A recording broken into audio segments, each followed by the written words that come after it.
नमस्कार प्यारे साथियों, आप सभी का पुनः स्वागत है अपने YouTube चैनल उत्तराखंड टीचिंग परीक्षा की क्लास में। जुड़ जाइए, एक सकारात्मक ऊर्जा के साथ कॉपी कलम उठाना है और मेरे साथ आप सभी को क्या, अगर अपना स्वर्णिम भविष्य आपको लिखना है तो नोट्स बनाते हुए चलना है। बाकी इस वीडियो की PDF मैं आपको यूके टीचिंग परीक्षा के टेलीग्राम ग्रुप में भी अवेलेबल करवा दूंगा। बाकी टेलीग्राम ग्रुप का और PDF का लिंक आपको नीचे टाइटल के नीचे मोर डिस्क्रिप्शन में आपको अवेलेबल करवा दूंगा, जहां से आप क्या कर सकते हो, इसका फ्री रिवाइज कर सकते हो। तो आइए, आपका प्रवक्ता संवर्ग के बारे में चर्चा परिचर्चा चल रही है। हम टॉपिक बाय टॉपिक क्या कर रहे हैं, दिन प्रतिदिन क्या कर रहे हैं, चर्चाएं परिचर्चाएं कर रहे हैं। जितना आपके लिए हर टॉपिक से महत्वपूर्ण होगा उन सभी पहलुओं को हम क्या करेंगे, संलग्न करते हुए चलेंगे। तो आज हम क्या करेंगे, आज हम RTI जिसे आप क्या बोलते हैं बताओ, सूचना का अधिकार। ठीक है, सूचना का अधिकार 2005 के बारे में चर्चा परिचर्चा करेंगे। महत्वपूर्ण टॉपिक है, 1 नंबर यहाँ से बनने की क्या होती है, पूर्ण संभावना है। तो आइए, जुड़ना है। वीडियो पसंद आए तो उन साथियों तक पहुंचाने की कोशिश करें जहां संसाधनों के अभाव हैं। तो अगर हम RTI की बात करें, राइट टू इन्फॉर्मेशन की बात करें, सूचना का अधिकार की हम बात करें, तो आपको पता है सबसे पहले कब लागू हुआ। तो आपको पहली डेट याद रखनी है, 12 अक्टूबर 2005 को। पहला पॉइंट तो आपके लिए ये बन गया। ठीक है, 1 नंबर 1 पॉइंट। ठीक है, अभिनीत पूछेगा तो 15 जून 2005 को इसे क्या किया गया था, अभिनीत किया गया था। देखो, एग्जामिनर यही आपको कंफ्यूज करता है। आपसे पूछेगा कि RTI सूचना का अधिकार, ठीक है, 2005 को कब अभिनीत किया गया। अभिनीत अलग है और लागू अलग है। अभिनीत किया गया था इसे कब, 15 जून 2005 को। छोटी छोटी चीज़ें को आपको बताते हुए चलेंगे। और लागू कब हुआ, 12 अक्टूबर 2005 को यह क्या होता है, लागू होता है। अगर सहमति पूछेगा तो इसे सहमति कब मिलती है, 22 जून 2005 को इसे क्या मिलती है, सहमति मिलती है। तो 3 डाटा आपके लिए आ गए हैं। पूछेगा RTI सूचना का अधिकार अभिनीत कब किया गया, 15 जून 2005 को। सहमति कब मिली, 22 जून 2005 को। लागू कब किया गया, 12 अक्टूबर 2005 को। महत्वपूर्ण है, 3 चीज़ों को एक बार आपको क्या करना है, देख लेना है। वीडियो पॉज करो, देख लो। यही चीज़ है, यही आपको एग्जाम में क्या करता है, फंसाने की कोशिश करता है और आप फंस जाते हैं। ठीक है, तो देखो, क्रमिक और प्रशिक्षण, क्रमिक लोक शिकायत और पेंशन मंत्रालय द्वारा शुरू की गई ये क्या थी, एक पहल थी। आपसे पूछेगा जो राइट टू इन्फॉर्मेशन है, ठीक है, राइट टू इन्फॉर्मेशन है, सूचना का अधिकार अधिनियम है, किसके द्वारा, तो क्रमिक और प्रशिक्षण, क्रमिक लोक शिकायत और पेंशन मंत्रालय द्वारा शुरू की गई यह क्या है, एक योजना है। आप जानते हैं RTI राइट टू इन्फॉर्मेशन क्या है, सूचना का अधिकार से आज से क्या है, कोई भी भारतीय नागरिक राज्य या केंद्र सरकार के कार्यालयों और विभागों से किसी भी प्रकार की जानकारी क्या कर सकता है, प्राप्त करने का अनुरोध कर सकता है। ठीक है, आपको मैं बिल्कुल बहुत ही अच्छा एग्जाम्पल देता हूँ। ठीक है, आप क्या है, गाँव में रहते हैं, आप ग्राम में रहते हैं, तो आपके गाँव में 1 वर्ष में कितना कार्य सरकार द्वारा किया गया। ठीक है, मनरेगा का हो, ठीक है, या कोई आपका क्या हो, किसी भी विभाग द्वारा, गवर्नमेंट द्वारा आपके इलाके में जो कार्य किया गया है, प्रधान ने उस कार्य को किया या नहीं किया, तो आप उसके बारे में क्या कर सकते हो, इन्फॉर्मेशन ले सकते हो, उसका अनुरोध आप कर सकते हो। ठीक है, RTI के तहत। इम्पोर्टेंट है, समझ गए। जैसे आपको पता है कि ये आपका अधिकार है। ठीक है, आपका क्या है, एक अधिकार है कि सरकार में क्या, ट्रांसपेरेंस लाने के लिए, कि उनमें पारदर्शिता लाने के लिए सरकार के द्वारा कौन कौन से कार्य किए गए, तो उन्हें नागरिकों के समक्ष क्या करना होगा, प्रस्तुत करना होगा। प्रस्तुत करने के लिए आप किसके माध्यम से, RTI राइट टू इन्फॉर्मेशन के माध्यम से उसे क्या कर सकते हो, प्राप्त कर सकते हो। तो परिभाषा RTI सूचना का अधिकार से आज से क्या है,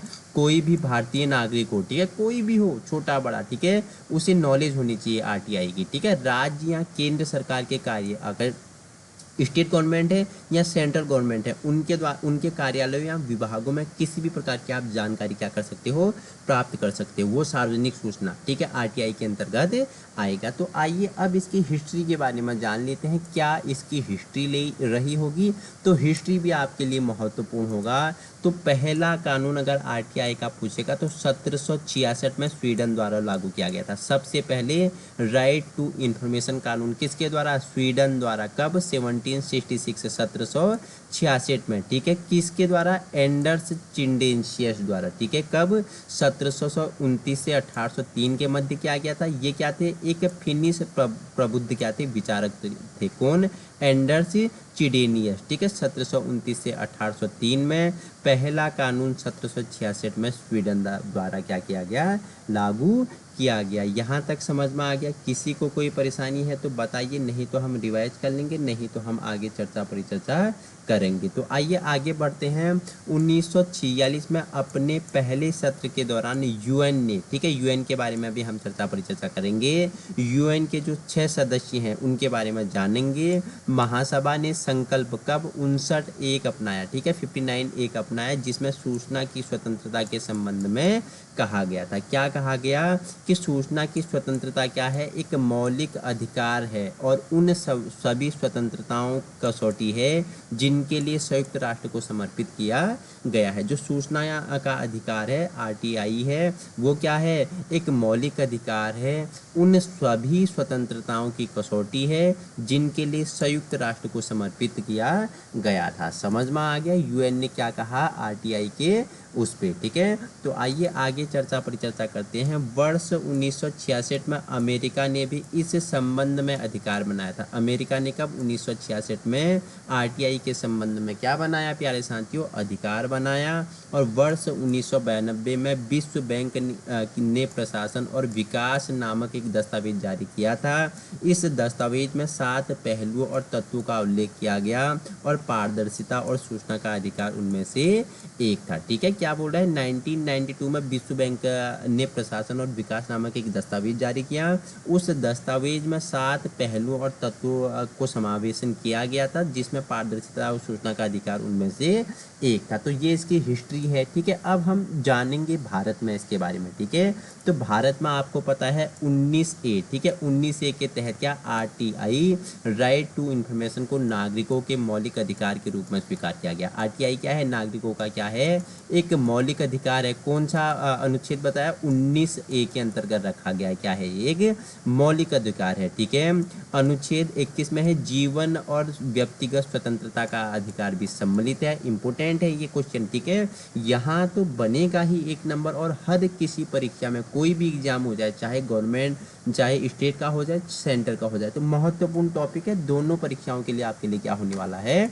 इम्पोर्टेंट होने वाला है। देखो, जुड़ना है और वीडियो पसंद आए तो साथियों तक पहुंचाने की कोशिश करें, जहां क्या है संसाधनों के अभाव हैं। तो आइए आगे चर्चा परिचर्चा कर लेते हैं। भारत में इस संबंध में कानून बनाने के लिए आंदोलन की शुरुआत वर्ष 1987 में तब हुआ जब राजस्थान के कुछ मजदूरों को उनके असंतोषजनक प्रदर्शन का हवाला देते हुए मजदूरी देने से इनकार कर दिया गया। अब भारत में देखो, कोई भी कानून बना तो उसके पीछे एक स्टोरी होती है, एक कहानी होती है। तो भारत में इसके पीछे क्या कहानी है? इसकी शुरुआत के पीछे क्या कहानी है? ईयर 1987 की बात है, जब राजस्थान में कुछ मजदूर क्या उन्होंने काम किया, उनके असंतोषजनक प्रदर्शन का हवाला देते हुए ने क्या किया गया? मजदूरी देने से इनकार कर दिया। उन्होंने काम अच्छा किया नहीं किया ये तो उस समय की बात है, लेकिन कोई भी मजदूर है वो कामचोर नहीं करता है, कामचोरी करता नहीं है। वो अपने कार्य के प्रति क्या होता है? कर्तव्य परायण होता है। तो उसी उन्होंने क्या किया था? उस समय काम तो किया था, लेकिन क्या कर दिया गवर्नमेंट ने कि उस काम को उन्होंने क्या कर दिया? असंतोषजनक उन्होंने क्या कर दिया? व्यक्त कर दिया और बोला कि क्या किया कि तुमने अच्छा काम नहीं किया, इसलिए उन्हें मजदूरी देने से मना कर दिया। तो उसके पीछे का इतिहास ये है। भारत में जब आरटीआई के पीछे 1987 का इतिहास ये है, ठीक है। ये देखो, आधिकारिक रहस्य अधिनियम 1923 द्वारा आया, अखिल भारतीय सेवा आचरण नियम 1968 में आया, भारतीय साक्ष्य अधिनियम 1972 में आया। 3 अधिनियम आपके लिए इंपॉर्टेंट है। आधिकारिक रहस्य अधिनियम कब आया? 1923 में आया। अखिल भारतीय सेवा आचरण नियम कब आया? 1968 में आया। पूछेगा आपसे क्या भारतीय साक्ष्य अधिनियम कब आया? 1872 में आया। ये अन्य 3 अधिनियम भी आपके लिए क्या है, महत्वपूर्ण होने वाले हैं। आइए आगे चर्चा परिचर्चा कर लेते हैं। यह सर्वोच्च न्यायालय था जिसने आरटीआई अधिनियम के बीज बोए थे। किसने बोए थे आरटीआई के बीज? सर्वोच्च न्यायालय था। जब 1975 में उत्तर प्रदेश राज्य बनाम राजनारायण मामले में न्यायमूर्ति के कौन थे? मथुए थे।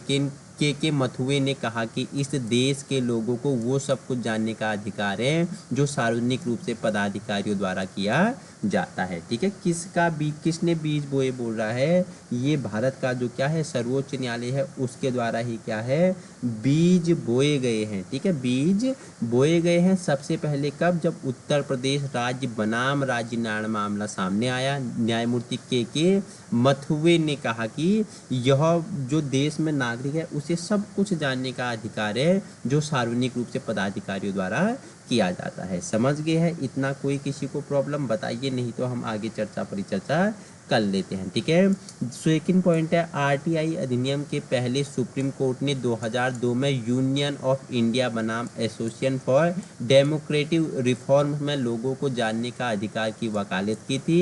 इसने कहा मतदाताओं को सांसद या चुनाव लड़ने वाले अपने उम्मीदवार के आपराधिक अतिशय पूर्ववृत्त जानने का अधिकार होगा। ठीक है, तो आप इतना समझ गए? तो इतना समझ गए, यहाँ तक कोई परेशानी है किसी को तो बताइए, नहीं तो हम आगे चर्चा परिचर्चा करते हैं। फटाफट बताइए।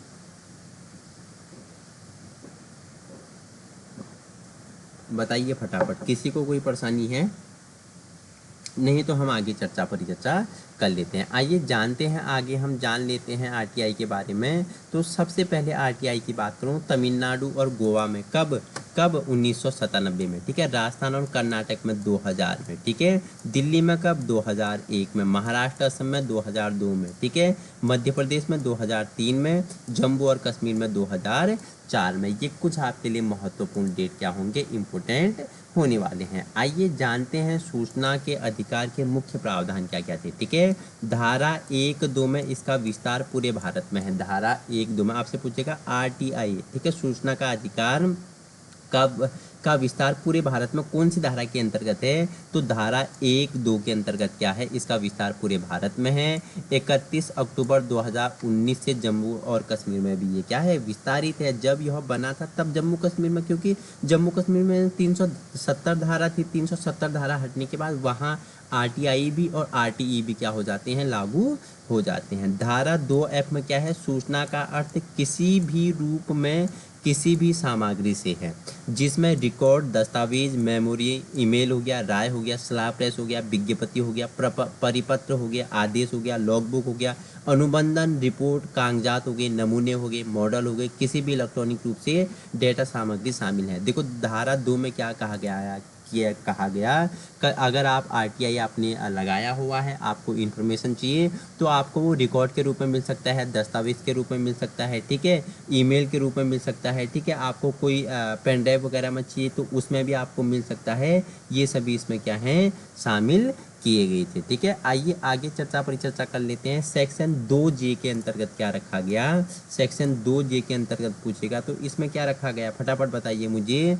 सूचना का अधिकार का अर्थ क्या है? इस अधिनियम के तहत सुलभ सूचना का अधिकार है जो किसी भी सार्वजनिक प्राधिकरण द्वारा या उसके नियंत्रण में है और इसमें निम्नलिखित अधिकार शामिल हैं। तो कौन कौन से अधिकार शामिल किए गए हैं सेक्शन 2J के अंतर्गत? तो काम, दस्तावेज, अभिलेखों का निरीक्षण करना। ठीक है, दस्तावेज या अभिलेखों का नोटिस, उद्धरण या प्रमाणित प्रतियां प्राप्त करना, सामग्री के प्रमाणित नमूने प्राप्त करना, डिस्क टेप हो गया, वीडियो कैसेट के रूप में हो गया, इलेक्ट्रॉनिक माध्यम हो गया, प्रिंट आउट माध्यम से जानकारी आप क्या कर सकते हैं, जानकारी संलग्न कर सकते हैं। सेक्शन 2J के अंतर्गत यह रखा गया था। ठीक है, नेक्स्ट आपके लिए है धारा 2HR के अंतर्गत क्या रखा गया? इसके अंतर्गत क्या रखा गया? इसके अंतर्गत सार्वजनिक प्राधिकरण रखा गया जिसमें सूचना प्राप्त कर सकते हैं सभी भी सार्वजनिक रूप में पदाधिकारियों द्वारा किया गया कार्य आपके सामने उसमें क्या होगी, पारदर्शिता होगी। ठीक है, उसमें क्या होगी, पारदर्शिता होगी। आइए धारा 4(2) के अंतर्गत जान लेते हैं क्या है। धारा 4(2) के अंतर्गत महत्वपूर्ण जानकारी अपनी वेबसाइट पर डालें। ठीक है, जो महत्वपूर्ण क्या है जानकारियां हैं, जो क्या है इंपॉर्टेंट इन्फॉर्मेशन है, ये क्या करेंगे अपनी वेबसाइट में डालेंगे। किस धारा के अंतर्गत? धारा 4(2) के अंतर्गत कहा गया। धारा 6(2) के अंतर्गत क्या कहा गया कि सूचना मांगने पर कोई व्यक्तिगत विवरण देने की आवश्यकता नहीं है। देखो, अगर आप सूचना मांगोगे तो आपको कोई व्यक्तिगत विवरण आपसे नहीं लिया जाएगा। आप कौन हो, कहाँ से हो, क्या करते हो, ठीक है, फैमिली में कौन कौन है, क्यों चाहिए, ये आपसे सरकार नहीं पूछेगी, क्योंकि उन्हें क्या आपको सूचना देना पड़ेगा। तो आपसे विवरण नहीं मांगा जाएगा, व्यक्तिगत विवरण आपको देने की आवश्यकता नहीं है। धारा 6(2) के अंतर्गत रखा गया है। अगर आप आरटीआई लगाते हैं, अगर आपसे कोई सरकारी पदाधिकारी बोलता है कि अपना व्यक्तिगत विवरण दो, तो आप उसे धारा 6 के बारे में बता सकते हैं कि धारा 6 के अंतर्गत ये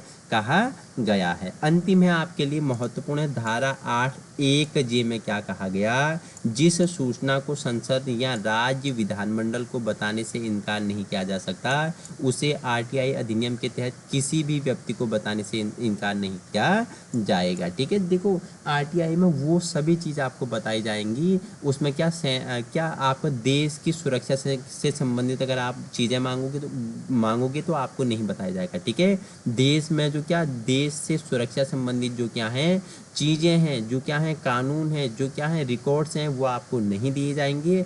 बाकी सरकार द्वारा जो सार्वजनिक सूचनाएं हैं वो आपको क्या किए जाएंगे, प्रसारित किया जाएंगे आरटीआई 2005 के तहत। तो समझ गए, इतना आपके लिए महत्वपूर्ण था। 20 मिनट में हमने क्या आरटीआई का क्या कर लिया, पूरा महत्वपूर्ण चर्चा परिचर्चा कर ली। इससे बाहर आने वाला नहीं होगा। आप पूरे यूट्यूब में देख लो, आपको 15 से 20 मिनट में आरटीआई के बारे में इतनी इन्फॉर्मेशन नहीं दी जाएगी जितना हमने आपके लिए किया गया। पेड क्लास था, लेकिन आप सभी बच्चों को हम क्या कर रहे हैं, सपने आपके भी हम साकार करेंगे। उन दूर दराज में हमें पहुंचाने की कोशिश करें जहां संसाधनों के अभाव हैं। आरटीआई पूछेगा लागू कब हुआ, 12 अक्टूबर 2005 को। अभिनीत पूछेगा 15 जून 2005 को। अगर पूछेगा सहमति कब मिली, 22 जून 2005 को। हिस्ट्री पूछेगा तो हमने बताया था कि पहला कानून 1766 में स्वीडन द्वारा लागू किया गया था। ये आरटीआई किसके द्वारा किसकी पहल है, तो हमने बताया क्रमिक और प्रशिक्षण मंत्रालय हो गया, क्रमिक लोक शिकायत और पेंशन मंत्रालय द्वारा शुरू की गई क्या है, एक पहल है। तो जितना भी आपके लिए आरटीआई से महत्वपूर्ण था उन सभी बिंदुओं के बारे में हमने चर्चा परिचर्चा कर ली है। इसके बाद हम क्या करेंगे, बौद्धिक अधिकार संपदा के बारे में चर्चा परिचर्चा करेंगे। वीडियो पे जैसा आपका रिस्पॉन्स आएगा, जैसा आपका रिव्यू आएगा, वैसे ही हम आपके लिए क्या लाएंगे, दिन प्रतिदिन आपको यूट्यूब पे भी फ्री करवाएंगे। आपका रिव्यू रिस्पॉन्स अच्छा नहीं आएगा तो हाँ, फ्री चीज़ें को वैल्यू नहीं होती है। तो अगर आप इनकी वैल्यू समझोगे तो आपको हम ऐसा अच्छा कंटेंट देंगे जो कोचिंग सेंटर में आपको बड़े बड़े कोर्स में ख़रीदना पड़ता है, वो हम आपको फ्री प्रोवाइड करवाएंगे उन बच्चों को जो क्या दूर दराज क्षेत्रों से क्या करते हैं, निवास करते हैं, जहां संसाधनों के अभाव है। आज ही जुड़ना है और अपने सपनों को साकार करना है। Thank you so much.